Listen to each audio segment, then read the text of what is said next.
Okay, guys, so this episode is going to be a little different. I started watching a podcast, right? And it was of a young man named Nathan Reynolds. I believe he was on a podcast called The Confessionals.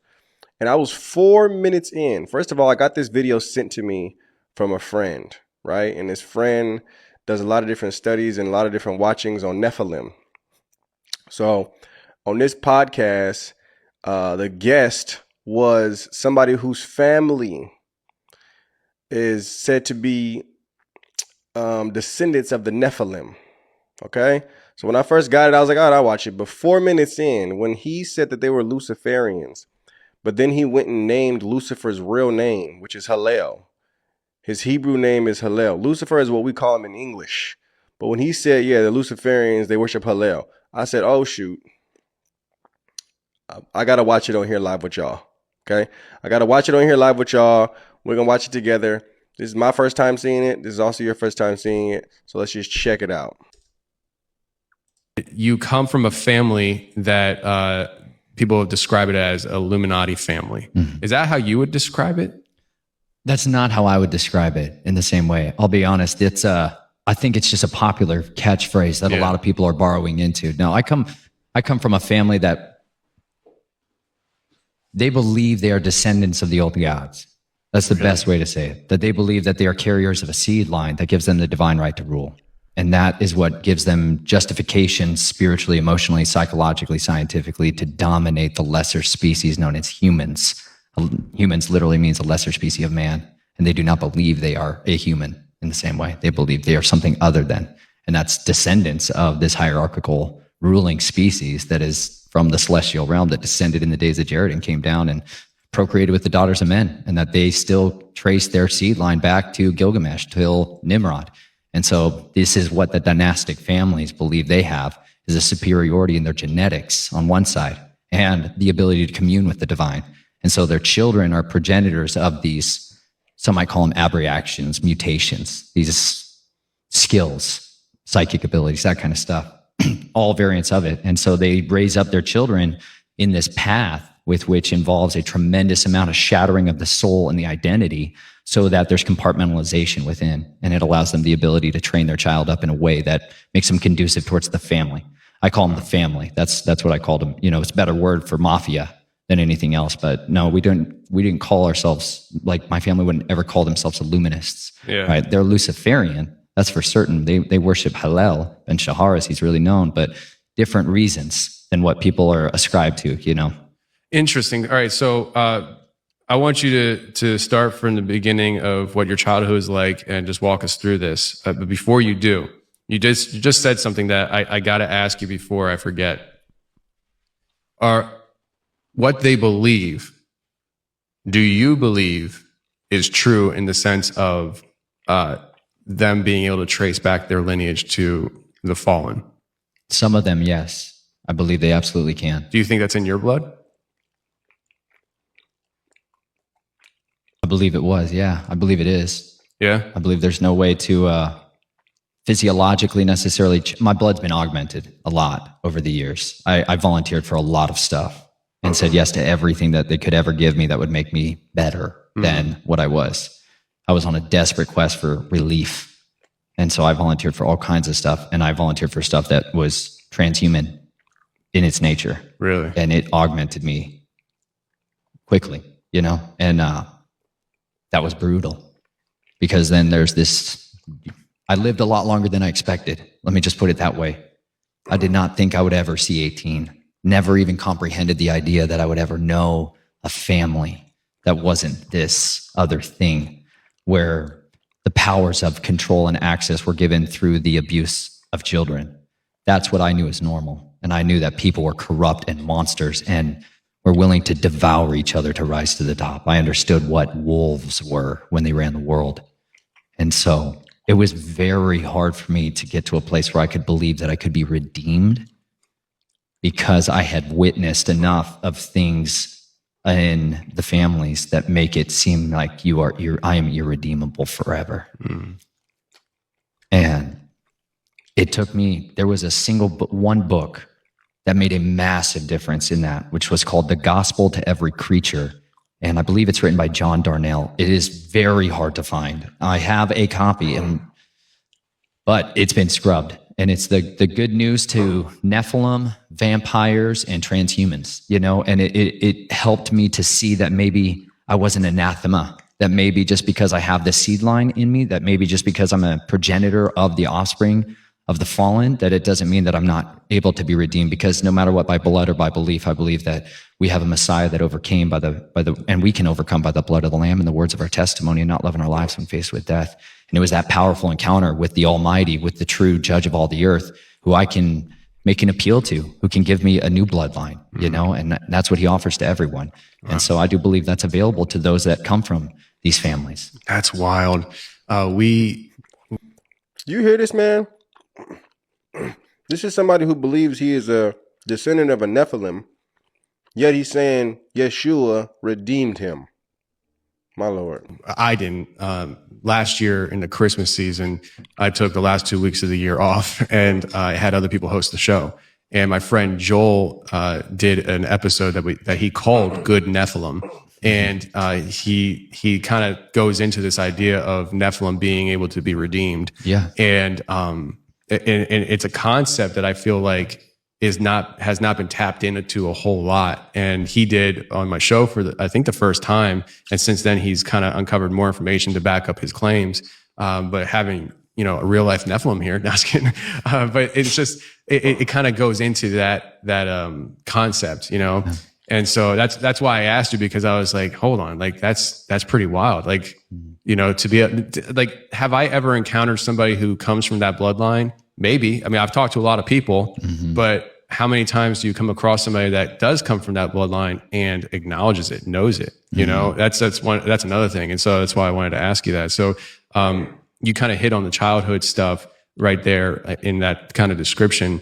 Was it something that came from complete childhood, where it's like from your earliest memories it's just been kind of manipulated and jacked up? And what was that like for you growing up? Well, my family set up a base of operations. They're from the East Coast, the Reynolds family on one side. My mother's family, just for clarity, I've never exposed a lot of the side of things that were going on with, let me say it another way. The Reynolds family on my father's side, they're all from the East Coast out here, and they're a dynastic family. Like my great-grandfather, a man named Don Potter Reynolds, was the architect, the head of engineering for the president, as the president of the American Society of Civil Engineering back in the 80s. And he's the one who put the new torch in the Luciferian hand of the Statue of Liberty of Columbia. And so he's a master Mason Luciferian in that way. And he was so much of the shot caller for the family at that time, especially when I came into being. And but my dad left that thing and moved out to the Southwest and started a different empire. And so a lot of how it works in the families is you got two main approaches. If you've got unlimited access to wealth, power, like really, I'm not talking about money. I'm talking about power, like unlimited raw power, where a phone call, the phone book, is far more powerful than the bank account, because it's who can open doors to power anywhere else in the entire world. And that's where everything was. So you can leave with nothing, but then you can go build. And if you need the phone book, there's a price to be paid. And the price to be paid is generally one of your children. This is like the reality. It seems bizarre to some, but a child is generally a chosen child out of the family, is given over as an offering to the family. And they're the ones who's going to go through this left-hand path. They're going to experience the desecration of their soul, their identity, and they're going to become an agent for the family that is owned completely. And there's like a legal trustee that is given over to it. There's a board of directors that sits over it. Like, these are real legal confines for how the wealth is distributed out there. And so in order to build your empire, you got to be able to go prove yourself. And that's what he ended up doing out in the Southwest. And he moved to Arizona, an area called Flagstaff, Arizona. And where I was born, that is a place that's a high place, Mount Humphreys. It's a volcanic peaks that sit there. And the top of it is where the Hopi Indian and a lot of people had gathered forever to commune with the fallen. They believed that the sons of the sky would come down every season at the winter solstice, and they would abide from the winter solstice to the summer solstice there. And so this was a place where they would give their daughters over to them. This is Hopi mythology, like 101, and they would make these kachina dolls, which were an effigy of the what I would say is a watcher angel, that would come, and the daughter would be given to him, and she would place that over her bed throughout her life, and that's her familiar spirit, right? That's where I was born into. And the people that still practice that old religion, that's the way I refer to it, they still do this. and they still take their children up there to give them over to them on these high days. And so I was born into that, and I was born through that seed line and into that ritual magic world. And but my mother's side are extreme Catholics and Jesuits through and through. And so her father ran a different operation in Southern California, which was much more based on the child exploitation side of the equation. And he operated out of Lake Havasu City, Arizona. Lake Havasu, for those of you that are unfamiliar, sits in the absolute desert border of Arizona and California, and it has the Colorado River that's been dammed up, and they created an artificial lake there. And it was a secret military base back in World War II. It was called Site 6.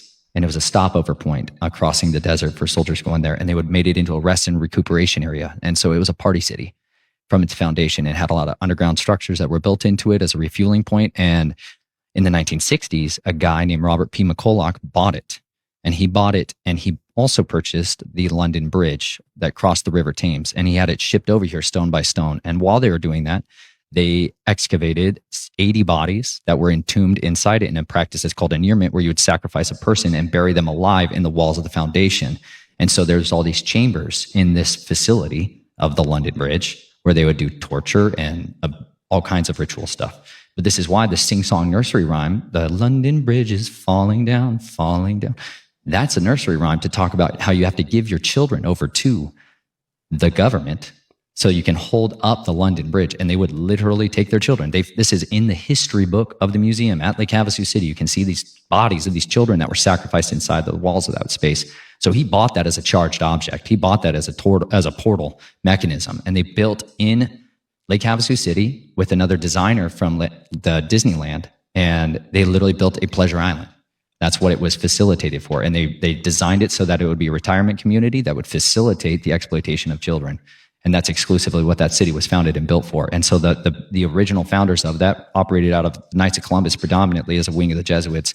And that's the business down there. It's an industry to cover up childhood. You got a bunch of old men running around with little boys, and everybody thinks they're grandchildren and nephews and nieces and all that rest. And so all along that area down there is where I would be taken from my earliest days and shattered, abused, traumatized, systemically so. But it's for behavioral modification purposes. That's the end goal of the abuse, is to shatter your willingness to resist and to break your will. And once they own you and you have been woefully convinced you can never get out, you give in. And that's what happened. I became the person who I was, died, and the person they wanted me to become was what was born out of that disgusting phoenix ashes, Wow. How long does that process take? I mean, was this like just a few years of your childhood, or was this like a constant thing throughout your teen years, or what? I mean, every individual is different. How long does it take to break a dog? That was the approach they took with me. You find out everybody has different talents and giftings and capabilities and capacities. And so in the beginning phase, a lot of it is you're just raising them up a little more normally. There's a lot of early trauma stuff that's hard to articulate and can be messy with memory. But as I got older, like 5 and 6 years old, man, it became very apparent that I had a desire for justice. That was like the sole deepest desire that I had, was I wanted people to know freedom, because I had been so deprived of it from day one. And there's this practice of switching mothers. You'll have a cult mother, and then they have your regular mom, and then they create this trauma bonding so that you'll bond with anybody that they want you to do. And this happens by taking you away from your mom and your dad constantly and giving you new mom and dad, new uncles, new aunts, right? And so you're living in this constant state of destabilization.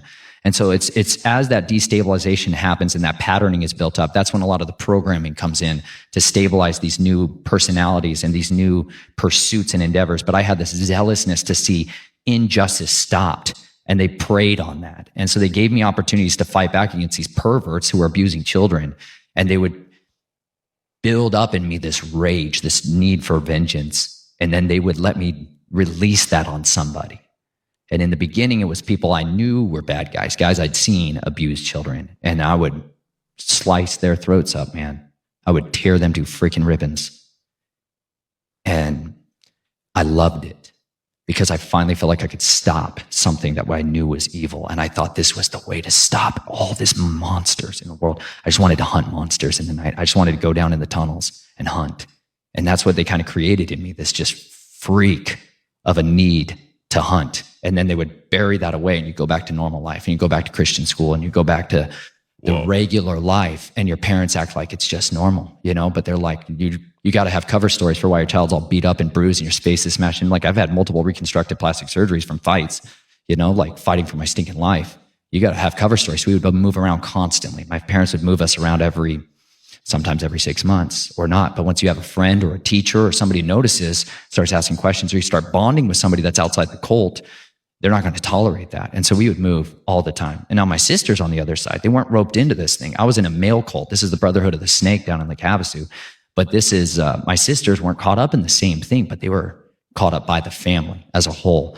And so this carried on, and we moved into this place called Sholo Pinetop Lakeside, Arizona. And this is where an area, they would move to these specific high places where the veil is really thin. There's a very famous story about a guy who had an alien encounter out there, Snowflake, Arizona. And this is an area where I was right on the Apache reservation. White Mountain Apache Reservation was 100 yards from my door. And they would go out into the Apache reservation to these specific high places and do these rituals and this ritual magic. And a lot of that involved. That was when it was the worst to me, because I was old enough to understand how vile what was happening, in ritual magic. And at the same time, I was the most readily influenced by the family side of the equation. I thought the family and the military was the way out, but I hated this occult side of it because I saw men become monsters physically in front of my eyes. Other things come out of people's mouths. Other things come through their eyes. Like I witnessed enough transfiguration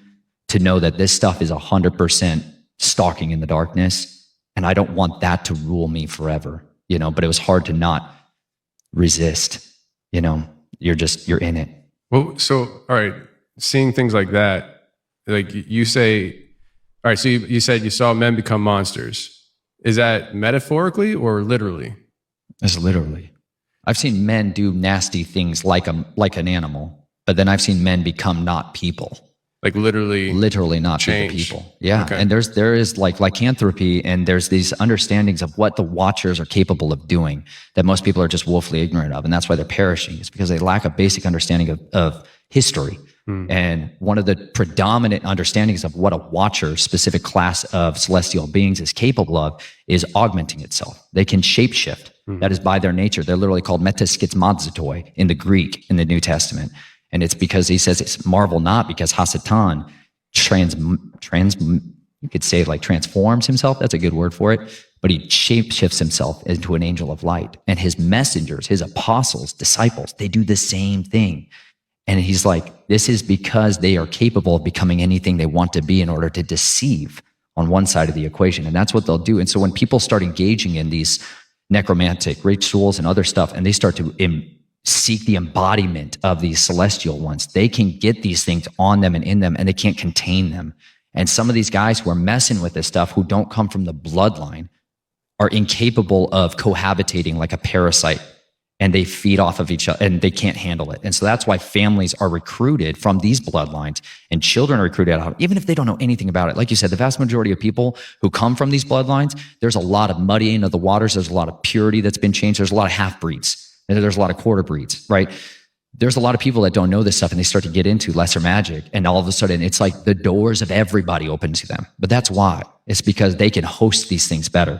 Whereas those that don't, they get taken over by this stuff, and they can't change back. They can't return, in a sense. Like, people become completely possessed and are incapable of expelling the darkness after that. And who do you turn to? You're like, you're going to go to the Catholic guy who's all into the same thing that you're into, Like, most people don't understand what a real deliverance is required for somebody that has gone down this far down, where they are consuming people. Like, that's a deep, devastating psychological, spiritual shock, physical, your liver, like the health. This is why I'm huge into health, because I physically had to try to find ways to help people who have done all of these things. Like, the consumption of human blood does horrific things to the human body, and this is a major practice within this. These families do drink blood. That's why we have these vampire class of people. It's not some kind of myth.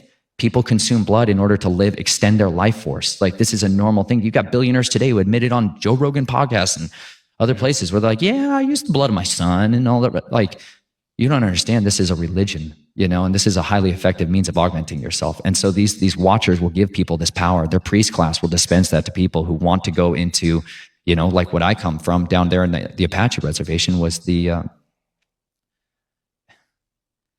people that slip between realms and become animals, and it's you are hitting things that are confirming so many things that like I speak hypothetically about, almost in the sense that like I believe but I can't prove, kind of thing. But like for instance, years ago I had a guy on the show, and he didn't say it on the show, so I usually don't say his name, because some people know who I'm talking about, some people don't. But because he didn't say it on the show, I don't know why he didn't say it on the show. But he said that he was a former, I guess I forget, like Satanist or whatever. Like he came from a deep line of this stuff, and he said at one point, he says at one point people have to make a decision whether they're going to go the vampire route or the werewolf route. And he said that he was told by somebody who went the werewolf route that he should go vampire, because doing werewolf is like the most painful thing you'll ever experience in your entire life. By the way, guys, for those who don't know, when he's saying the watchers, he's talking about fallen angels. Okay. I don't know.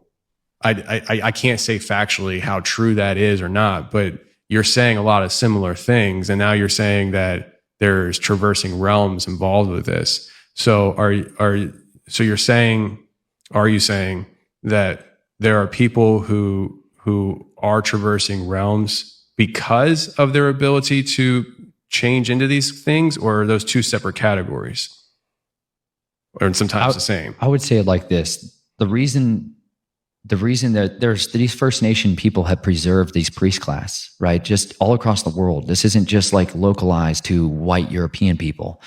There are people here who practice this type of same old religion, and they call them skinwalkers. That's a name for them, right? But these witches and warlocks that practice these things, they go and rob graves, and they take the infants' bones out and they grind them into powders, and they use that as poisons, like that. So the Jesuits was this like massive assassination team training group that was operating there that started training me. Well, then it was like you needed to learn this spiritual side of assassination and hunting and stalking. And that's where the skinwalkers and the Navajo and the Dene are like they have a different priest class that does that. And so that's what I got put out there for, because they do stuff like slipping between realms. We call them shadow walkers in the industry. Like these are guys that have this means to go between spaces. And so whether you can't hear them, you can't see them, you can't detect them, they're not on thermal, but there's certain types of ways that you can detect them. So it's like you have to get kind of raised up into these arts. And these are like, this is why we call it like, this is to me the realm of Azazel. I'm just convinced that this is all Azazel's kingdom in that realm, on that side of it. And people are just branching off of his tree of knowledge of good and evil side. Notice he said Azazel, or some people may call him Azazel. It's a fallen angel. If you ever read the book of Enoch, it talks about Azazel a lot. This is crazy. And he's ultimately the one that was teaching men these ways of war in that sense of it. But just like with what happened with Nebuchadnezzar, man, they cursed him with lycanthropy. Daniel warns him, hey, don't go down that road. You got a dream from the Most High, don't do it. And he did it anyway. He said the watchers are going to curse you. And that's literally what they did, man. They cursed him and made him a beast. They took him down the lycanthropy road, because that's what they do, man. His hair grew out, his nails grew out. Like he became a different thing that if you and I spotted it on camera, we would say it's a cryptid. We would call these things cryptids because we don't have a proper working knowledge of history and understanding why people called these things these names.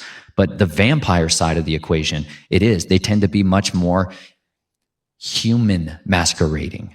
Whereas you get much more feral production when people start to take this other route of becoming a beast. That's kind of the options that they give people in that world. But I believe a lot of the guys that you see out there, or who are experiencing these things, they're loose assets for families. Like these are guard dogs on estates.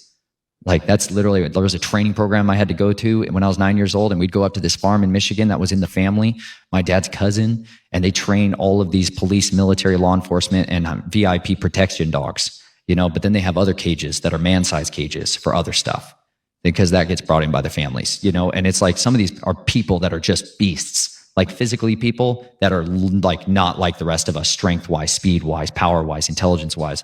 And then others of them are just unrecognizable as anything related to man.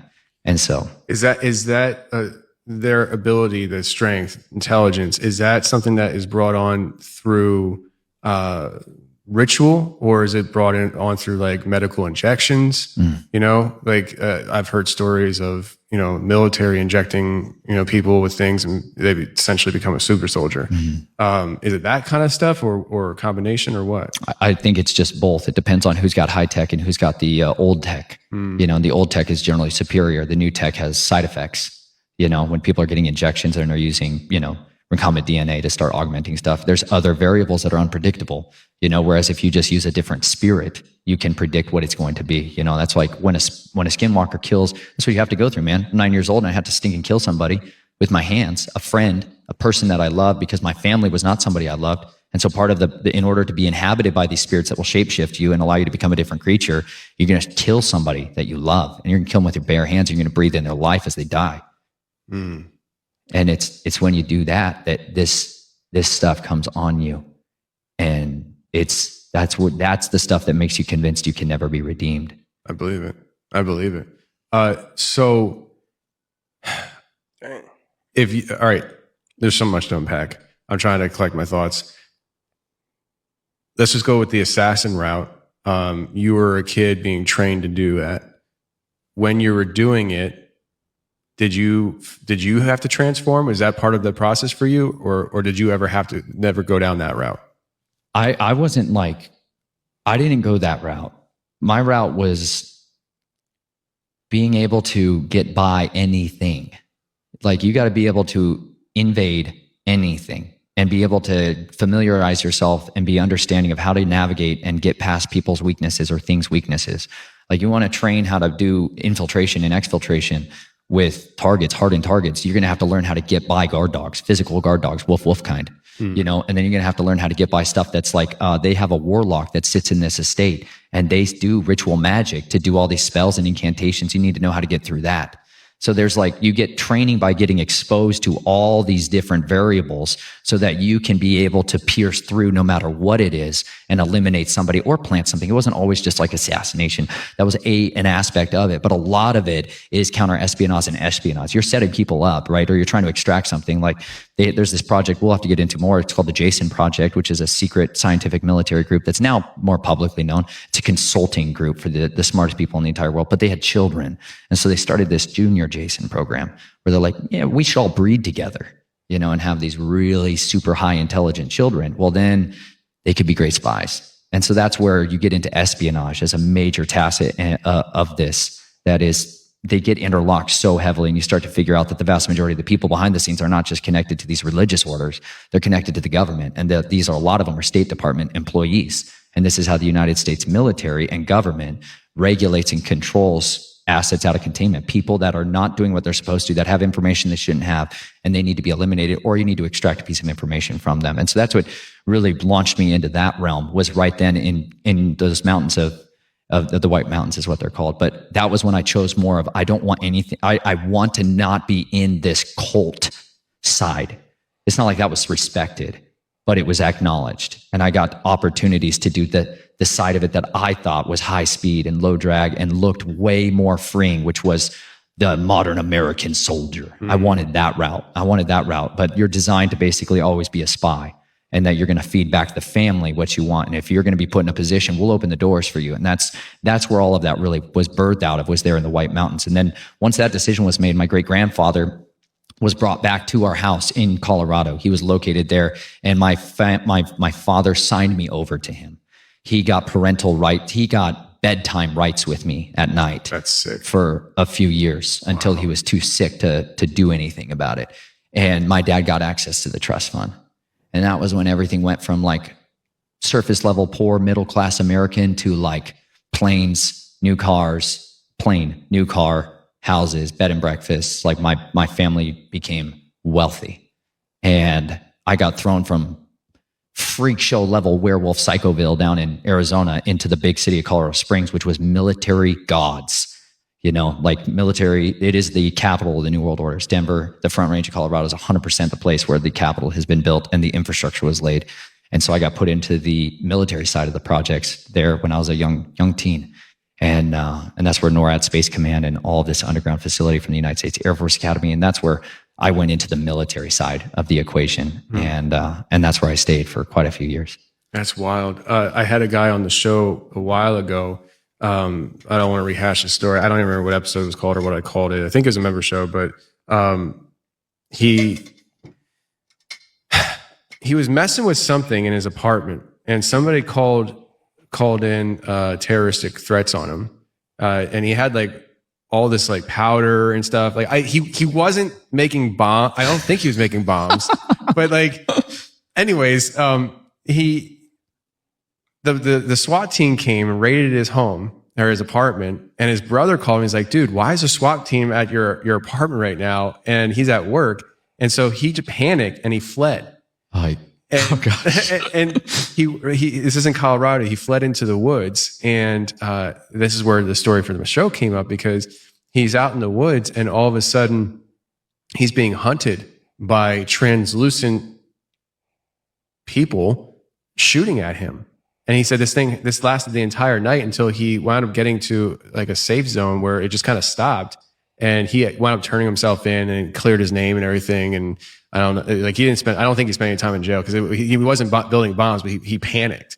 Like he's the kind of guy, like if I remember correctly, he's a bug out guy kind of thing. Oh yeah. And so it's happening. It's going down. It's going down. We're heading to the hills. We out, like I've been training for this, right. He's heading to the tunnel. Yeah, exactly. And so, but that he said that was, if not on the NORAD property, it was right near it. Cheyenne Mountain. Yeah. And so we theorized that he might have even just stumbled into a training exercise. That's what you could call it. Yeah. It's a fun word. So in other words, it was training, like, oh, here's an easy target. Yeah. So what you're saying is it's almost like you're confirming that there is a lot of high level stuff happening there that would be almost sci-fi to ordinary people. That's where Nikola Tesla set up his entire laboratory system. Is that Same right? place. Oh yeah. Wow. This is a high place. So like you got to understand there's cardinal points across the earth, and you are well aware of this, but there's cardinal points where the veil is thin. It's like a real thing. It's not like some kind of like it's a reality. It's like a physical, scientifically documentable event that takes place in some of these places. And that's why he chose that spot. That's why people, if you start to go to this place called Garden of the Gods, it's this gigantic sandstone feature that just sticks up at the base of 14,110 foot Pikes Peak, this massive mountain. That's where Colorado Springs sits.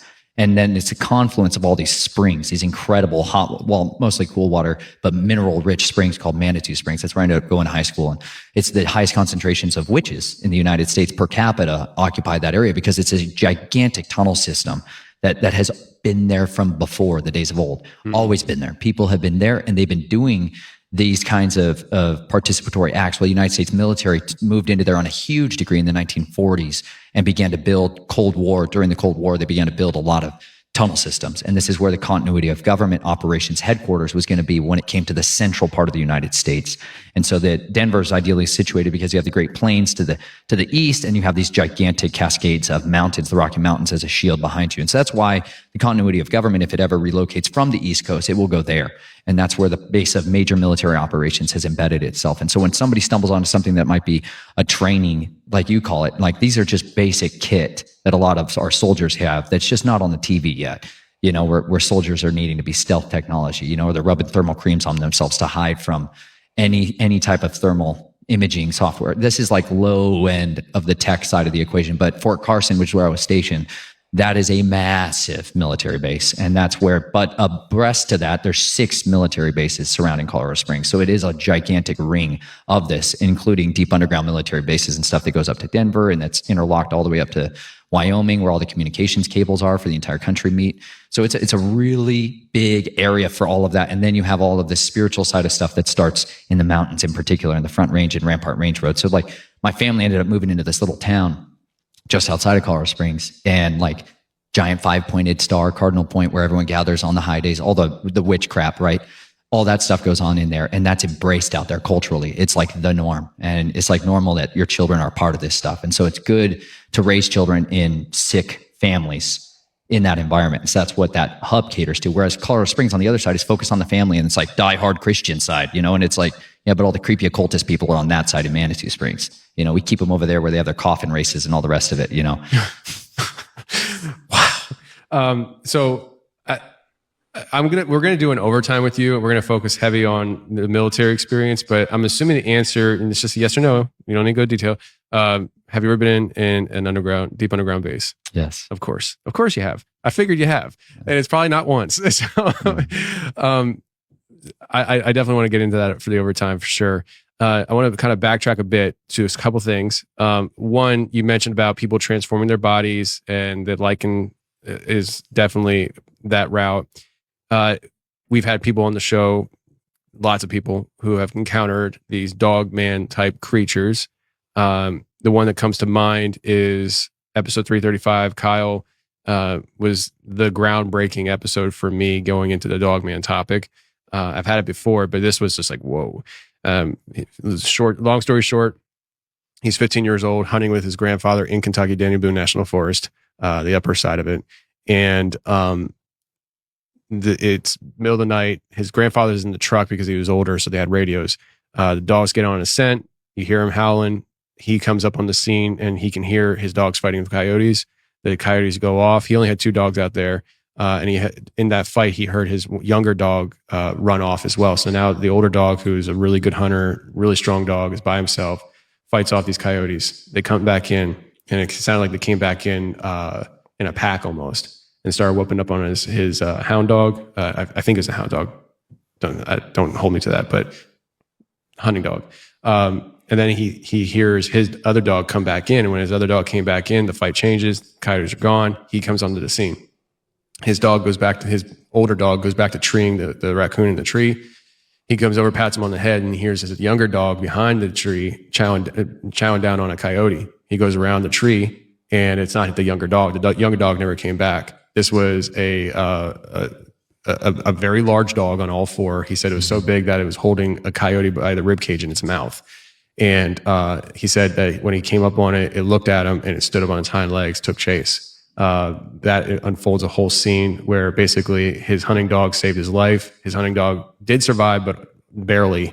And he thought his dog had died at some point.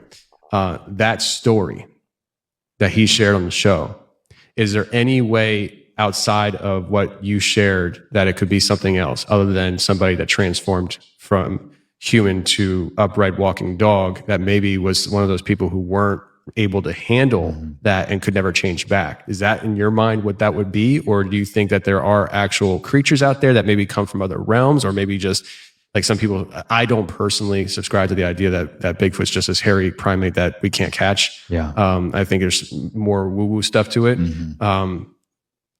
Do you think it's along those lines? What are your thoughts on that side of stuff? That's a great question. Man, that's brutal. Because I think on one side of it, I think we really do have an entire subspecies of creatures that do exist mostly inside the earth, and they are not readily surface dwelling anymore.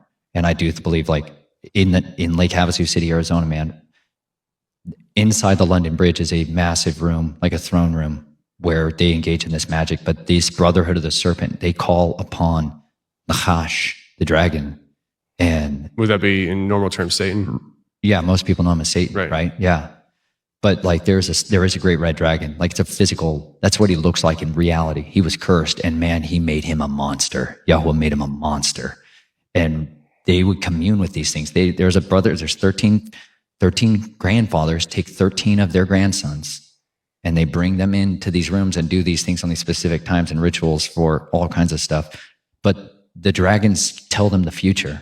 This is like always what they've been able to do, is like Satan leads Yeshua up onto a great high place and says, I shows him all the nations of the earth and all their kingdoms and their reigns in a moment of time. He shows them the future. That's what they do. They can show you what's to come. This is why we get hunted by them. He knows if we're going to be part of his adversaries. He knows if we're going to be on his enemy list. And that's why he targets us at our youth. That's what's so happened. So many people, they're like, why has my life been a nightmare from the beginning? It's because you have a purpose and a destiny that adversary absolutely categorically does not want to come to pass. It's a real life Terminator scenario. And so he sends his assets in to destroy people, to ruin their life. And those meeting places happen when they sit down in these rooms and they try to call up these creatures. It's from inside the earth. It wasn't like ethereal mist. They were physical things that would come out of these tunnels, and they would come into the room and they would consume the offerings that were given there. And then the words of the Nachash would come forth, and they would prophesy to these guys. Like, they would prophesy out of the mouth of the serpent what each one of their life callings, their shots. He's the shot caller, man. It's like a pimp from prison. He's calling the shots, and you had a bunch of fallen watchers that were in prison in Tartarus for a reason. Yeah, but they got ways of getting messages out, just like the cronies in jail today, and that's what a lot of people are dealing with. They think they're dealing with the top dog, and they're like, I'm finally into the big game. And it's like, you're dealing with, a private in the hierarchy, but he can masquerade like a general. And so some people are really dealing with death himself, and some of them are dealing with one of his princes. And this is what my family's covenant was with the dragon. They didn't mess around, man. They went all the way to the chain of command. They uncovered a bunch of, my great-grandfather's grandfather was an archaeologist who dug into Indian mounds out in the Ohio River Valley. And they started finding a priest class that was these serpent worshipers. And that's what they started calling upon. And they started trying to wake up and rise up Huachiblos, which is these deities, these dragon fire deities that demand. In Ohio? Where these mounds were found, it's the Ohio River Valley. Yeah. Are we talking about serpent mounds? Yeah. Well, this wasn't specifically, not that I'm aware of that it was specifically a serpent mound, but it was a mound that was in an area that was now being farmed. Okay. And so whether or not it was specifically a serpent mound, it was not identified as that. But they ended up finding a lot of these ancient tomes. They found the writings of this priest class, and they started using their magic to call back up these fallen ones. And they were, the part of the trade is the priest class has all this secret knowledge that they then use to rule the kings with. And that's what they wanted. So that's how the Reynolds family, this is also documented in a book called The Gilded Leaf by Patrick Reynolds, who was a bloodline descendant specifically and in the actual inheritance of the Winston cigarette company, the tobacco empire that ended up buying Nabisco Foods, that ended up running the world. What relation is it to you? Like an uncle? I don't know that I am a bloodline relative of that guy. Oh, okay. Patrick Reynolds specifically. My Reynolds family is the one that does the black gold stuff, all the secret, disgusting, dirty money. They're the white launderers of the money, right? But you got to have your seedy, corrupt group. And that's what my family did. They did all the dirty stuff. Wow. And so but in his book, in his firsthand account, they talk about the Joshua coin and them using a coin that was from Judas that he betrayed Yeshua with, and the 30 pieces of silver that was the blood guilt money.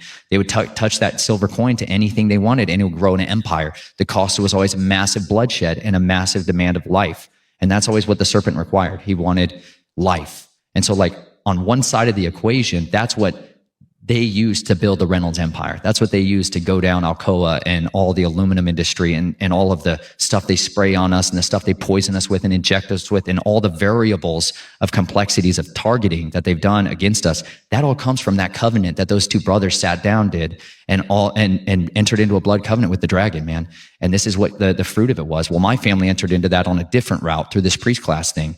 And that's what they would practice down there. And that's the same old religion that people have been using a long time. So on one side of it, I've seen physical beings that are definitely not like our animals up here come out of these spaces from inside the earth. I've seen in deep underground military bases, dogmen, like you would kind of describe them, some more humanized. And I think a lot of those were experimentation and genetic splicing. I think a lot of that was gene editing stuff that I've seen. But I do believe that some of these things are holdovers from the old days. They're the last of their kinds, and they've been breeding them, right? And I believe that that's the stuff that's prophesied that's going to come back out and cause the hearts of men to stop for fear of looking after these things that are coming up on the earth.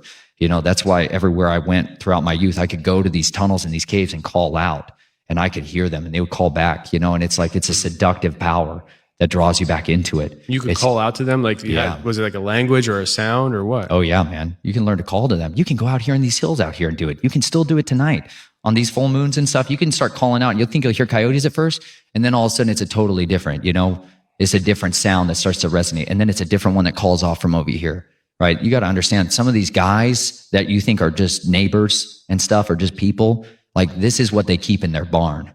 Are they this killed? is the Can you stuff kill they them? keep. Yeah, absolutely. I go out hunting for these things. I understand completely, man. That being said, I got hooked back into it with Timothy Alberino and Steve Quill and a lot of these guys when I was married and my wife didn't know anything about this whole stinking world of who I was and everything else. How'd you meet your wife if she didn't know who you were?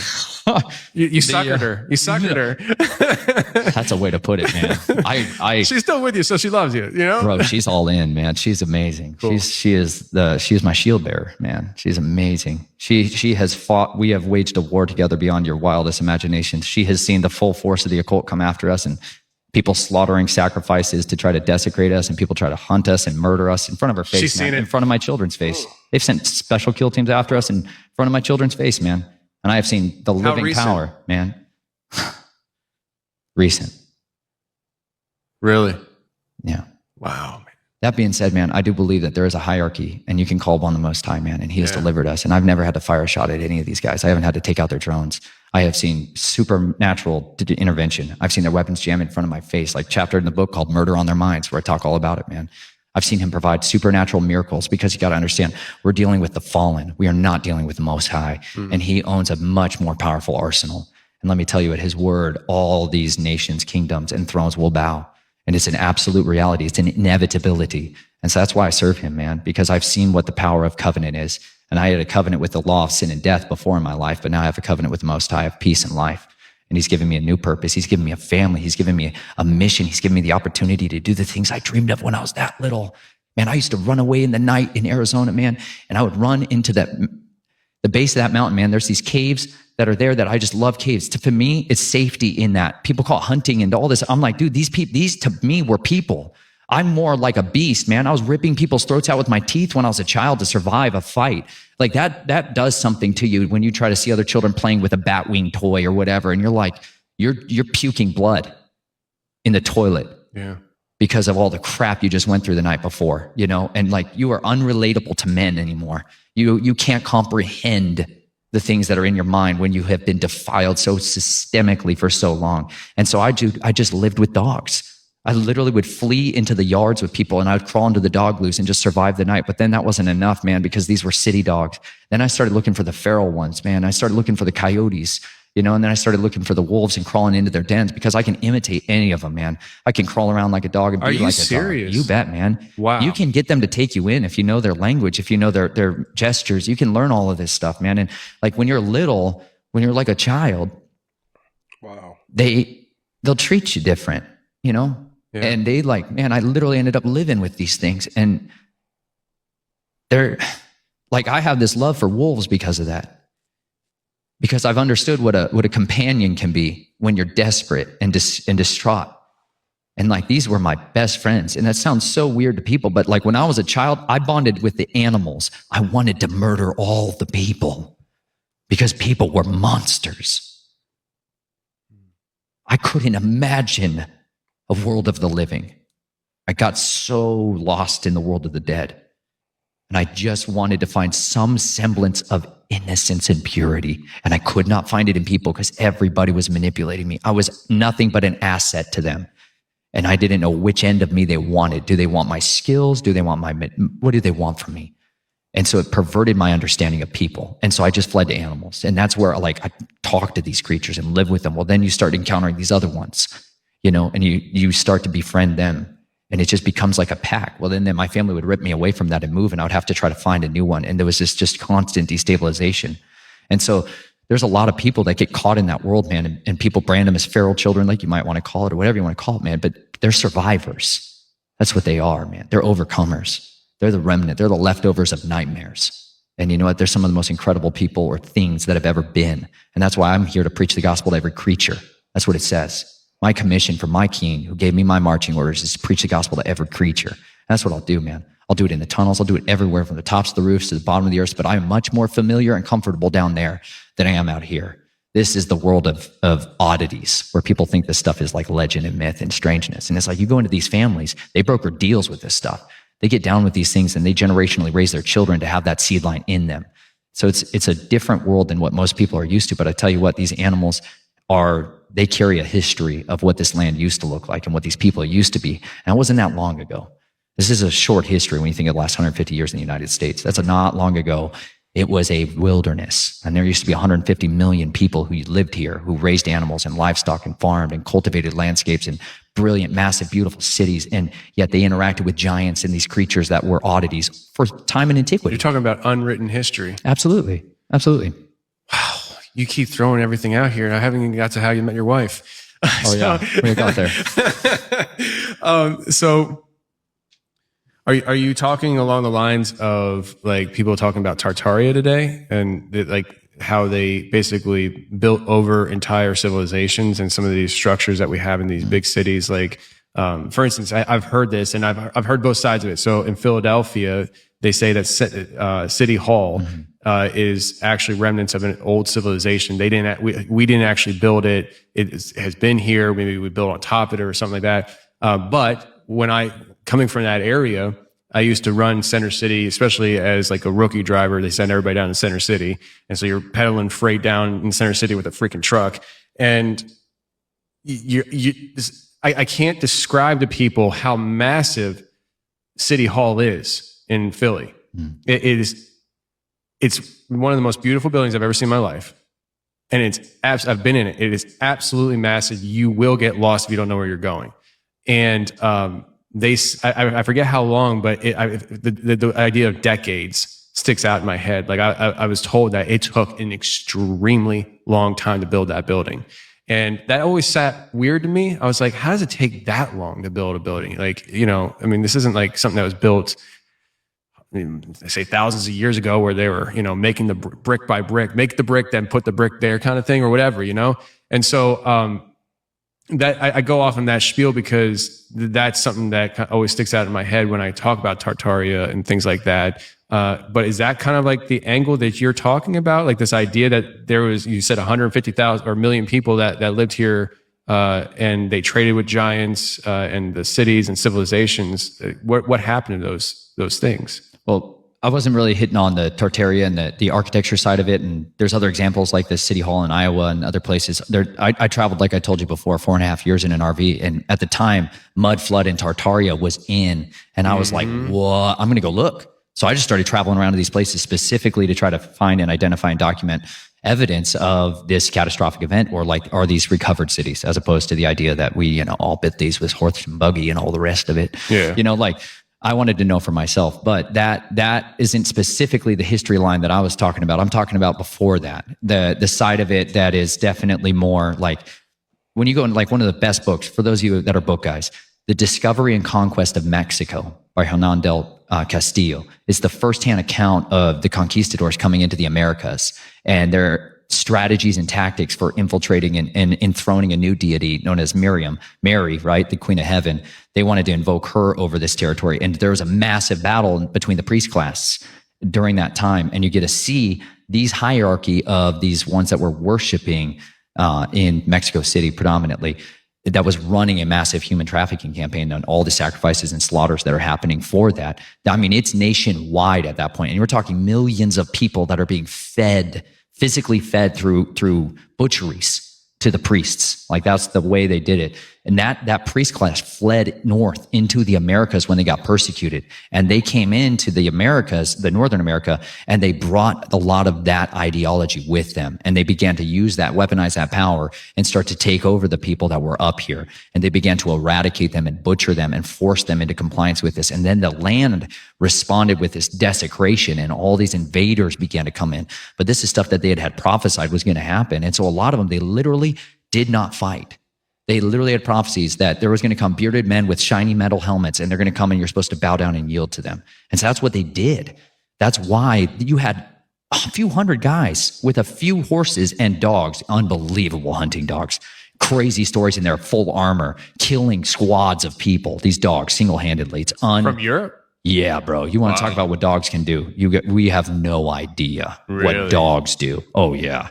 De Soto and what he brought with his dogs in the Americas, most terrifying things that the natives had ever encountered was the dogs, because they would kill hundreds of people, like just jump from one to the next, ripping throats out. Like these are all documented things. So I love that side of the history of understanding where did this all come in here, and why was there the expunging of the record of anybody who had a culture or a written language? Well, that's because we wanted to support this ideology of manifest destiny for this invasion force that was coming from Europe was that it is our right to rule over these savages and to begin to take their territory. But ahead of that was the surveyors, and then and following them was this military expedition across the West, which was to the Army Corps of Civil Engineering, eradicate the history of the people out there.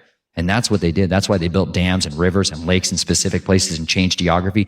They're sponging any evidence that this is a advanced civilization. But we have firsthand accounts of people that said, we've been in the biggest cities of Europe, and over here, they're better and more beautiful and more grand and well-designed than anything we've ever encountered. Wow. This is not just one. Many, many, many, many people that came over here in the beginning could not understand the capacity of the people that were here. This is the origin place of the earth in many more ways than what people think of as Africa.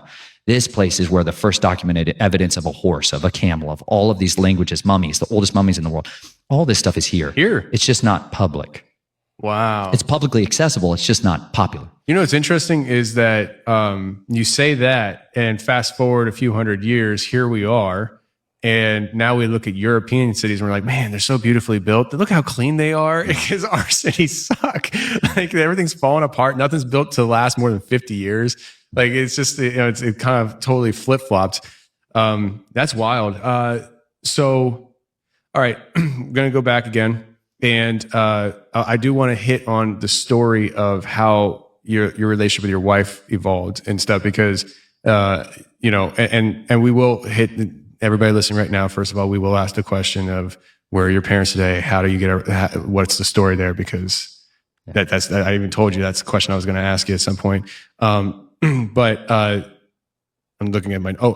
I also, while I'm talking here, before we go any further, I didn't say it in the beginning. I will put it in the link in the description. You do have a book. You did mention it. And I was like, dang it, I didn't mention it in the beginning, but it's called Snatched from the Flames, One Man's Journey to Uncover the Family Secrets Buried in His Blood-Stained Past. And that is available on Amazon, and I will put the link in the description of this episode. But let's talk about family. Mm-hmm. Let's start with the family that you love now. Mm-hmm. How'd you meet your wife? How did that whole thing evolve? Did you ever think that you'd have to tell her this stuff? Did you have plans? If not, what spawned you telling her? How did she take it? Yeah. All that. I'm very interested on the social side of this. Like she, when I got out of the military, I ended up studying psychology at the University of Colorado at Boulder. I wanted to put people back together. I was tired of taking them apart. And I wanted to understand what the heck was going on in my mind, because when the military washed me out, man, they scrubbed my memory. They did multiple traumatic brain injuries and all kinds of specific things to try to expunge what had happened there. They don't want you telling your secrets.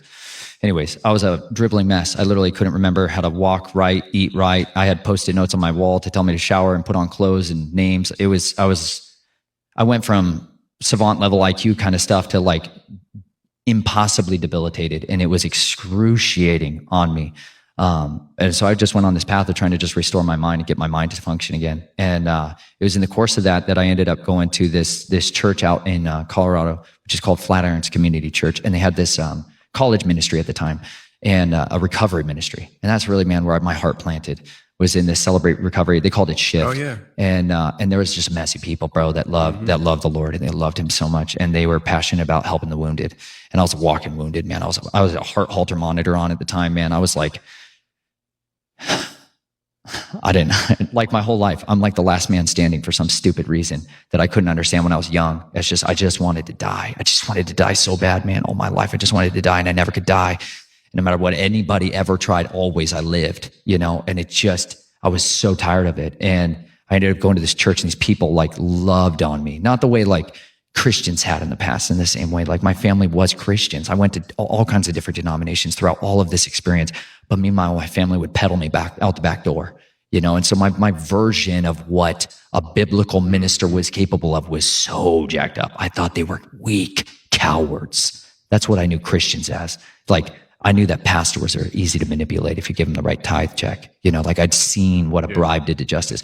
But then I finally start going to this place where it's just authentic people that just were real. And it just gave me such a joy and a hope, man. And I'm a passionate person about whatever I pursue, man. And I pursued that with everything in me. And I'm a natural like evangelist. I'm going to make stuff famous, and I love it. And so anyways, this college ministry exploded out there. And I was the connections lead, and I ended up meeting my wife at this college group that we would have. We'd serve pasta and talk about the scriptures and get to know people outside of Boulder. And she ended up walking down the stairs one day. I write it all very romantic in the beginning of my book, bro. I was like chasing her, you know, and she was not about it, dude. I was couch dude at the time. I was like living on a couch because I wanted to have this Harlequin Great Dane, great hunting dog. They're a castle dog. That's what you use to guard your castle. When the master's in the house, they're wonderful. When the master's away, they'll rip your throat out. They're amazing. Anyways, I was raising this dog, so I had to live on a friend's couch so I could have this dog in my dreams. And I met her, and she was just like way out of my league immediately. And I just was like, not having it. It's not going to happen. She was like way older than me and highly successful. And I was like eating out of trash cans, you know? Yeah. And so but she liked me, man. It was great. It was beautiful, man. I don't know how, but it worked out pretty well, man. I romanced her like crazy. I called them adventures. We didn't call it dating. I just took her on adventures way late at night because she used to work night shifts, so we'd hang out at 3 in the morning. Dating requires putting up money. Oh, yeah. Yeah. Dating requires putting on a title that other people were not about. You know, like, oh, her sister did not want me to be with her at all. She like sat me down and tried to scare me off. Really? Like, yeah, because I was like young. I was like 19, and I was like, bro, I was all over the place, you know, compared to what she was used to. And she's like, my sister's she deserves this, you know, and what are you? I'm like, not that. Yeah. But anyways, man, I ended up going to Afghanistan, and I was on that trip to Afghanistan that I was like, I gotta be with this woman. I came back and was like, I want to be with you. And she was like, I'll think about it. And I was like, no. I was crushed. But she ended up doing it, man. We ended up like being together, and we ended up getting married a couple of years later. And dude, I didn't tell her any of this. She knew I was a mess. Let me be clear. She was a mess at the time when I met her too. She was a wreck from all the things I was talking about earlier at the hospital they were forcing her to do, and were just killing her health horribly. And she was sick. And so we got married sick together. It was great. We were a total hot mess. Our first year was a nightmare because I was a screaming nightmare at night. How do you tell that to somebody before you, like, we weren't sleeping together before we got married. She didn't know that, you know? She didn't know that I would have these terrors of the night, you know? She didn't know that I was a different person at night. And then all of a sudden into our marriage, my dad comes back in because he wants to control again. He wants to make the money. And I'm a highly monopolized individual to these families. And they wanted that again. And they wanted to turn on the old other side, which is this Nathan and Jason side. And they wanted to make money with that because their business was failing. They're in the bed and breakfast industry now. That's the good cover for all kinds of filthy stuff to happen at a hotel. And they film it and document it and keep it in private drives and create a blacklist on people. But so that's the family business. You're talking about like Epstein type stuff? Oh yeah. So I know this, but just for the audience, you're saying Epstein isn't the only Epstein. That's like late in the game guy. Yeah. You know, and I know most people think that's super high level. That's still mid-level in the world of families. He's not the family man in the same way, right? You can run into a different synagogue of Satan everywhere you turn, right? You can run into the great whore of Babylon that sits in Rome and Vatican City all over the place. But then there's these old bloodlines too that are a completely different thing. And they have different ways of controlling people. And information and secrets is what my family trafficked in predominantly. And so my parents on one side, they had a great Christian front in everything they did. But inside, that's where business happened. You know, and it's because they're split personality people. One side is wholly given over to this, and the other side is wholly given over to something else. You know, and so that's what I was raised in, and it was as normal as breathing. You know, but interesting enough, I don't know who's all read the book. He came to set the captives free, but in that book, it's talking about how the girl who ended up in a satanic camp went there because she went to church and somebody from church invited her. Watch out for these serpents in the congregations. Wife didn't know any of this stuff, and she was not from a family like this. She grew up in like a normal middle-class American Christian home, you know, and that did go to focus on the family kind of stuff, you know. And poor girl, bro, it was on. So what the trigger event that changed the whole story was my dad moved back in with us for a few weeks. How'd you let that happen? You don't exactly have free will. It's like a real important thing to understand when you're a yes man still. You know, I didn't have anything to really fight for besides my wife at the time. I didn't have children. And like they castrated me when I was young. They make you a eunuch so that you can go into the king's. Really? So even having kids is a miraculous thing. That's what started it all, dude. Wow. So what happened though, my dad changed me around and he brought out the other side of me. And so you wake up in the middle of a marriage and I don't know who my wife is. And I go from being this happy, fun, loving Nate, wild guy that's shirtless all the time playing and diving into stuff to this guy that's hydrophobic, terrified of water, and is wearing body armor and carrying secret concealed blades and making poisons at night. And she's like, what? Goes by a different name, disowned all my friends, burned my phones. Went full protocol, like sterile protocol. She has no idea what any of this stuff is. She's like, I don't know what tradecraft you're talking about. And she's like, what is happening right now? And I changed clothes, wardrobes, everything. I started getting into this underground world. Time out. I just got, before I forget this, you might say yay or nay on this, but what you're describing almost sounds like a Jason Bourne type thing. And they named him Jason in the movie. Does that have anything to do with the Jason program, do you think? Absolutely. Okay. And the Jason program is for that. Gotcha. To activate those guys. Those are sleeper cells. We will get into that, but continue your story. I just, the dots come and go very fast for me. So. I understand. You got a lot of dots in there, bro. They connect. I'm just like, what's going on here? But so I burned everything in my previous life. But at the same time, let me tell you the saving little, what happened though? They meddled. That was a bad idea, because you suddenly give a guy who has been used to being in his teens the last time he had freedom of body. And you suddenly give a guy who's in his 20s, who's got a car and who has no handler on site, and this thing called the internet at his fingertips. And now you can look up anything. And this is what happens. Like between 11 and 3 in the morning, I'm going to start learning. And I just start diving into all this stuff. And you can start asking questions and get into forums and blogs and backdoor access to all kinds of stuff. And I started connecting dots on who was who, because what they wanted me to do was go after a kill list for them. But I'm not interested in that. I've got a very, very long, old kill list from a lot of other stuff they don't know about and other people don't know about. That's what I was thinking about. I'm like, I'm going to just burn this entire house down. I'm running operations on a coven and a cult that was operating out of Boulder, Colorado. I just started investigating people again, like I do. And I started going out at night, street walking, street preaching on one side of it. But on the other side, I was doing surveillance and counter surveillance on these guys that were running children out of Boulder streets and starting to build dossiers and everything, because it's like what I do. I'd rather live in a cave and come out and do that kind of stuff and then disappear. But I've got this wife who to me was like a lead weight. It was like a giant point of vulnerability.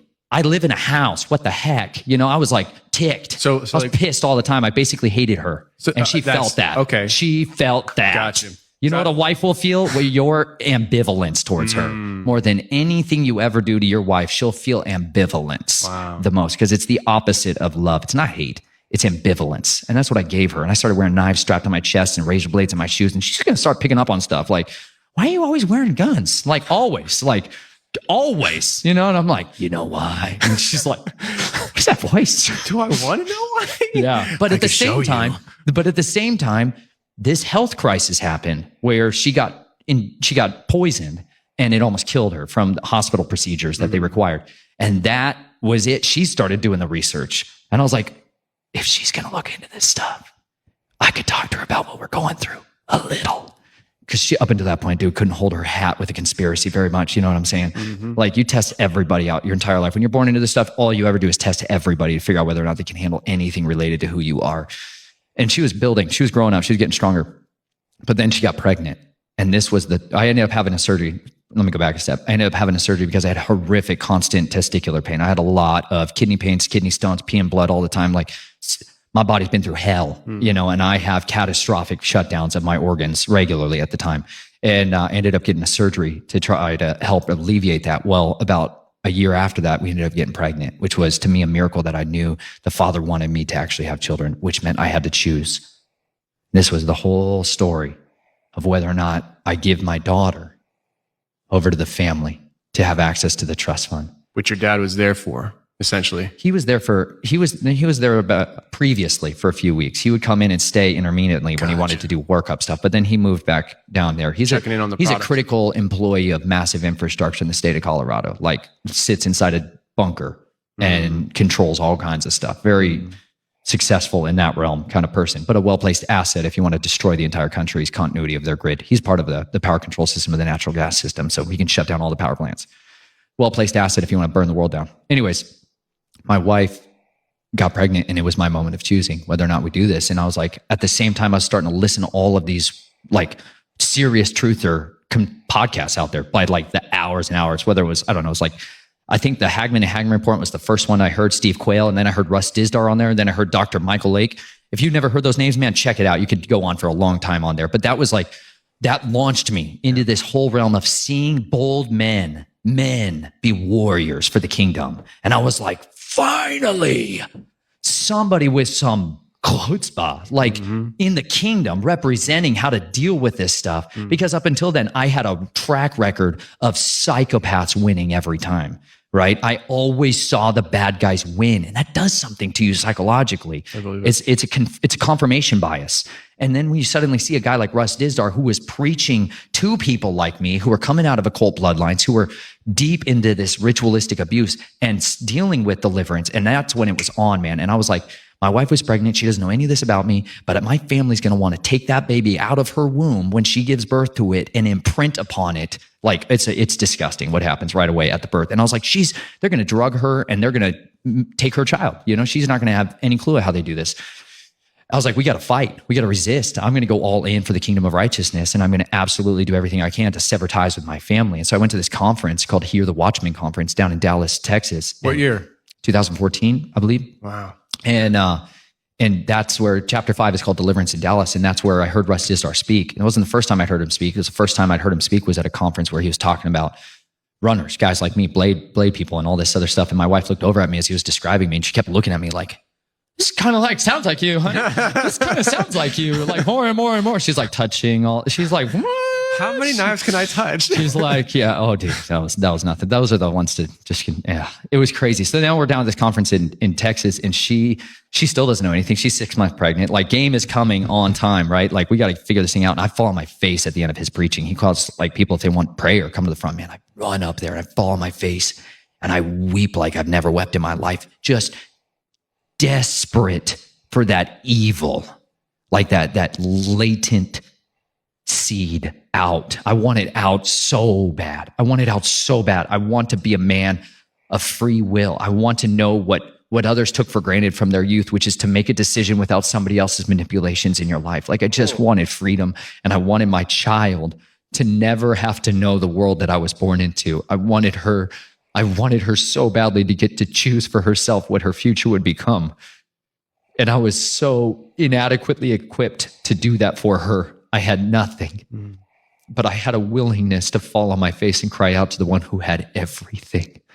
And I believed on him and I called on him and just was wrenching my heart out on that floor, man. And this guy, Tom Dunn, he laid down on the floor next to me, man, and was like, what's going on? You know, you're clearly upset, dude. You know, like, and I'm just sobbing hysterically and asking for deliverance from addictions and sexual addictions and drug addictions, you know, substance abuse issues and stuff. I've coped with that my whole life. You know, I was so perverted. I didn't understand normalcy with any of these things. And he just prayed for me. It wasn't like some wow thing, but he just prayed for me honestly and sincerely and asked Jesus to heal me, man, and deliver me.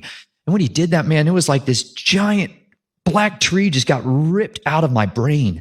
That's the cover of my book, man, was like the Father, he took this hand and he took that pierced hand and he gave me a transplant. You know, he took me out of that family of death and he gave me a branch of life to live again with, you know, and that's where it started. Somebody else at the same conference, random person walked up to me, handed me this folder and disappeared, like straight up disappeared in a line I was in. And I was like, what? She's like, you need to read this. And it was all these prayers for breaking the curses from generational sins of Freemasonry. And I was like, what? And I'm like, what is this? It was Isaiah 54 Ministries. It's on my website, but they burned that website to the ground after I put my book out. But I've got it archived and stuff if people want to still see that. But I went through it back in Colorado and I prayed those prayers, man. And I did all this renunciation for all of these oaths that my family had taken and that things that I had been a witness of. And that's when it was on. That's when the war kicked off, man, was because then all of the memories, everything was there at the forefront. And that's when they knew I was not going to be a part of it. And that's when I went direct back to them and was basically like, listen, I forgive you guys personally for the wrongs and the evil that you have done to me. But you need to understand, Grandpa still is a pervert. Like, and you're still taking your grandchildren to him, and that better stinking stop. You know, like it was like a showdown. Initially, my dad's like, I'm sorry, I know this stuff happened to you. I'm really sorry that it happened to you. Like, I'm the dad, I'll fix it. And then at the same time, he was like, don't tell your sisters. Don't you dare tell your sisters. You can tell anybody you want. I don't care. Just don't tell your sisters. So that's immediately what I did, right? I'm like, game on, son. You want to fight that way? So I went and told my sisters. And then it was just this, she crawling up in a fetal position and reverting back to this infancy thing and just like, I don't remember. And then they bring in somebody else to live with her, like a handler to scrub her and control her because they have big families still that are still in, and that's So your a sisters big are still in? business. Oh yeah. So when you talk to your sisters, I have not talked to them since. okay, It was the last time I talked to them. they didn't remember at first, and you were triggering memories. Is that what was No, going on? Yes and no. Well, my oldest sister, I don't name any of my sisters because there's a lot of innocence still at play. I'll name all kinds of people, just not them. But my oldest sister, like when I started talking about it, reverted back to the stuff and was like, I need help. I need counseling. I need deliverance. I need, like, please help me with all this stuff. Right. And she wanted help and wanted to get out.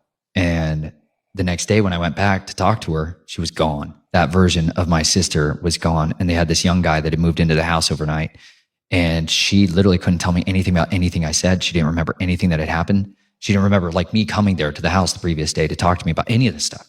She was just completely aloof. Right. And that was my last interaction with her. And my dad freaked out when he heard that I told her all this stuff. And then I went to talk to my other sister, who is closer in age to me, at a splash pad. I talk about this stuff in my book. Her and I are visiting at the splash pad. I brought my wife, Chelsea, with me as a kind of corroboration to all this stuff.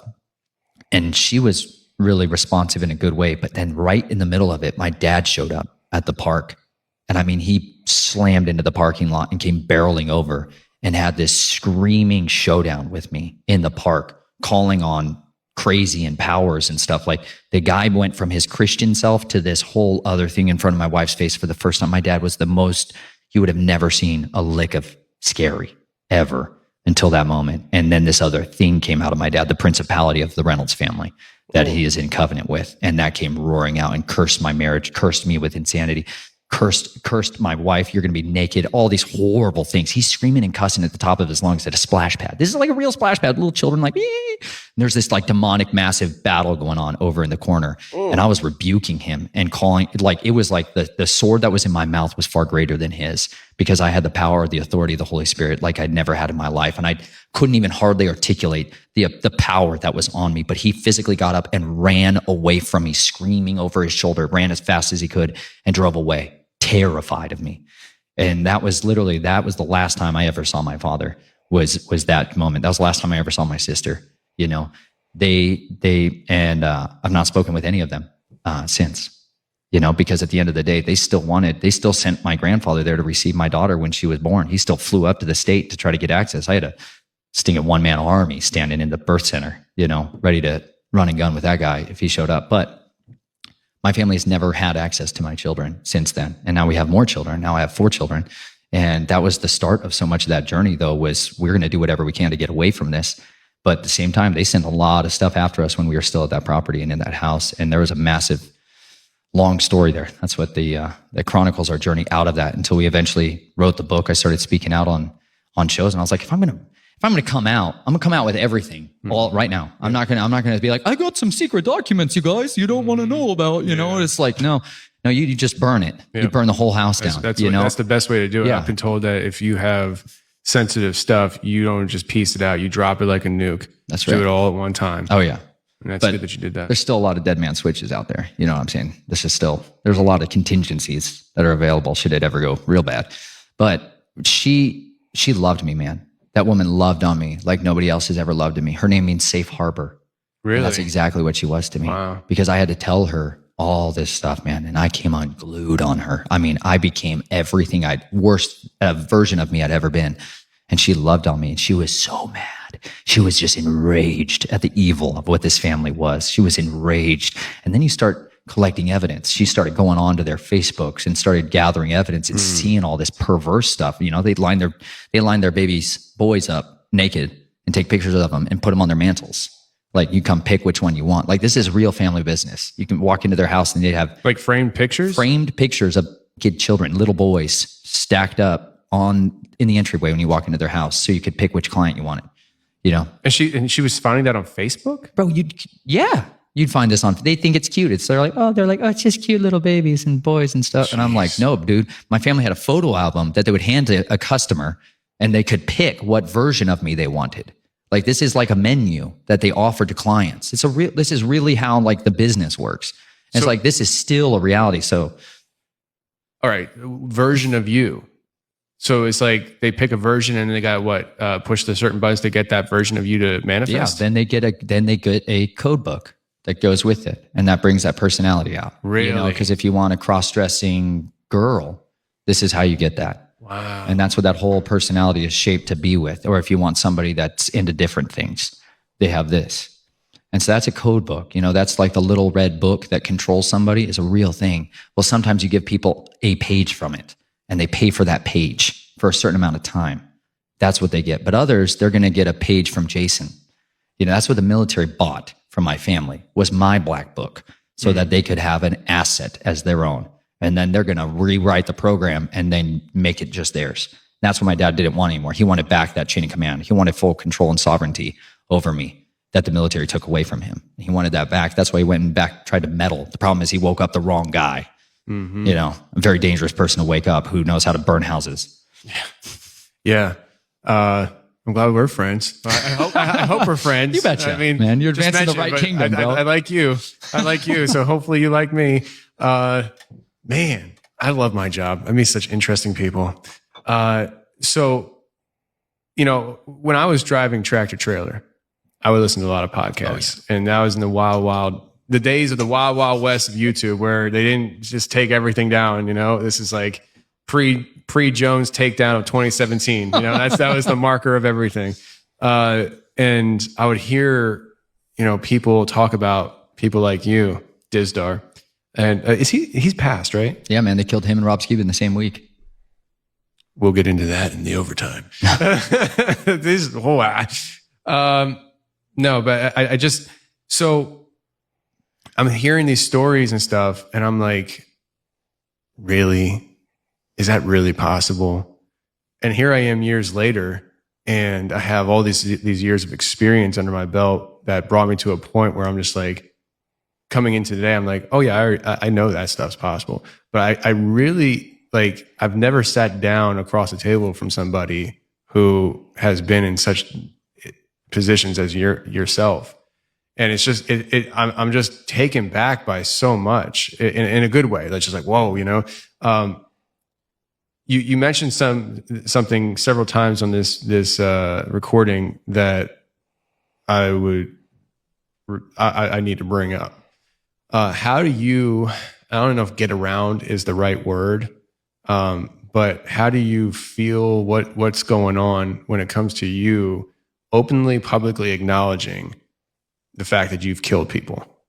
Like, is that something that you're concerned about? I mean, as far as like repercussions from whether law enforcement to, these shadow organizations coming forward and be like, oh, like, I mean, you mentioned about how there's been recent attempts on your life. What about the legal side? What if like a police car comes driving up to your home right after this episode airs? Like, I'd feel completely guilty about that. I feel so horrible, man. I'd feel Why different. you gotta say that on my show? I'd feel different if it was a little bird helicopter. It's it's a police car. A smile. It's like, I think people have this idea of what law enforcement is in our country. And it's a very good masquerade for what law enforcement is in this country. There's laws that apply to people, and then there's laws that apply to others. And then there's a whole group of people that no law applies to them. And I was so familiar with that experience. Like, you want to kill somebody and you're in the family, right? You mark the target, you mark them. You might cut their ring finger off and put it in their mouth and shove a dagger through it and leave it in their jaw. Okay. And you leave that at the scene. That is what's called a message to the masses, that this hit has been authorized by somebody far above your pay grade, and you leave it the heck alone. It happens all the time. There's a lot of murders that happen in this country, all over the world, that will never be on the news. Families. Like, I'm talking to a guy who's a migrant worker, and his family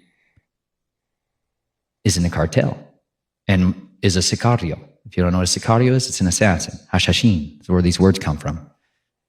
And he goes in, he's living in a normal town here in the Appalachians, and his next door neighbor, all of them are murdered. All of them. Father, wife, children, everyone butchered on the table in pieces. That's a message to the masses. That's not on the news. I looked it up. It's not on the news. It's there if you dig. But that's a huge, massive, could be the most unbelievable news story for a lot of these news junkies. It's never going to be there because it's a cartel hit.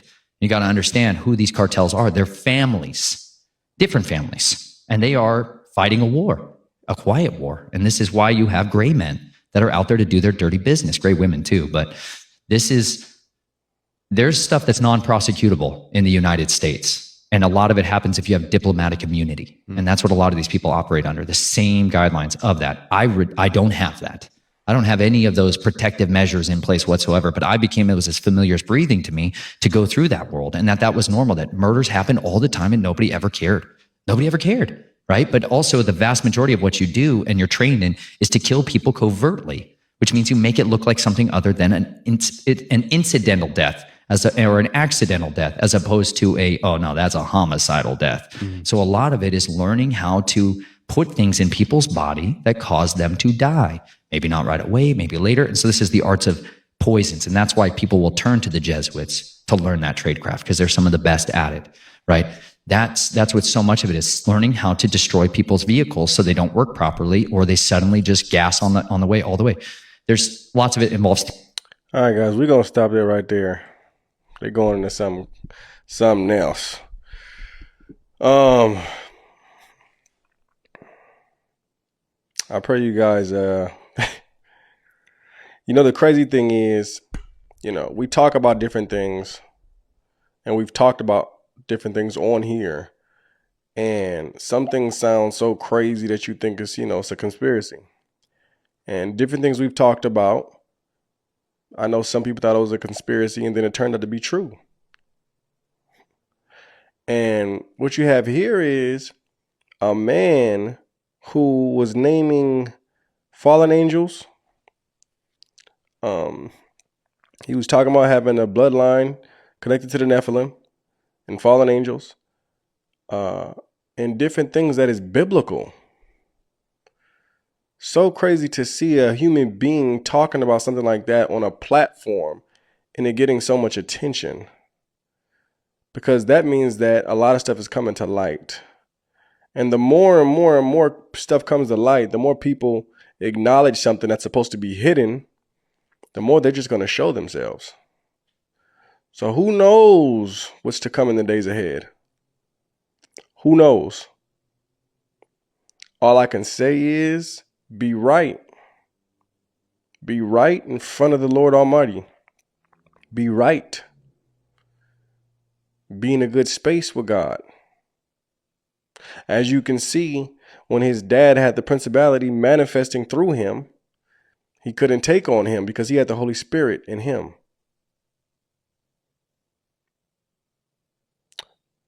Have no fear, for the Lord has not given you a spirit of fear. He hasn't.